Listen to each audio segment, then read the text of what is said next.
March 28ஆம் தேதி IPL தொடரானது தொடங்க இருக்கிறது. குறிப்பா பார்த்தீங்கன்னா, அந்தந்த அணி வீரர்கள் அந்தந்த அணிக்கு சென்று பயிற்சிகள வந்து மேற்கொண்டுட்டு வராங்க. இதில பார்த்தீங்கன்னா, பேட் கமின்ஸ் அதாவது சன்ரைசர்ஸ் ஹைதராபாத் அணியினுடைய பேட் கமின்ஸ் கேப்டன் அவர் வந்து பார்த்தீங்கன்னா, இந்த வருடம் ஐபிஎல்ல ஒரு சில போட்டிகள் தவறவிட வாய்ப்பு இருக்குது. என்ன காரணம்னு பார்த்தீங்கன்னா, அவர் இன்ஜூரிலேருந்து இப்ப தான் வந்து ரெக்கவர் ஆயிட்டு வராரு. ஸோ, அதனால அவர் முழு ஃபிட்னஸ எட்டல அப்படின்றதுனால பார்த்தீங்கன்னா, அவருக்கு பதிலா வந்து எஸ்ஆர்எச் அணிய வந்து இஷான் கிஷன் அவர்கள் இந்திய அணியின் வீரர் இஷான் கிஷன் அவர்கள் வந்து வழிநடத்துவதா வந்து தகவல் வெளியாகி இருக்கு. அது மட்டும் இல்லாம பார்த்தீங்கன்னா, வைஸ் கேப்டனா வந்து அபிஷேக் சர்மா அவர்களையும் நியமிச்சிருக்காங்க.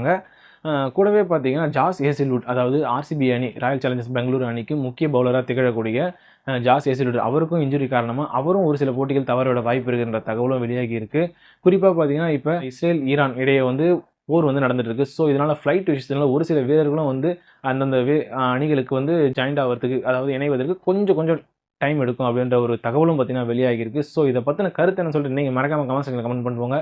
இந்த மாதிரியான கிரிக்கெட் அப்டேட் தெரிஞ்சுக்க நம்ம சேனலை மறக்காம சப்ஸ்கிரைப் பண்ணுங்க.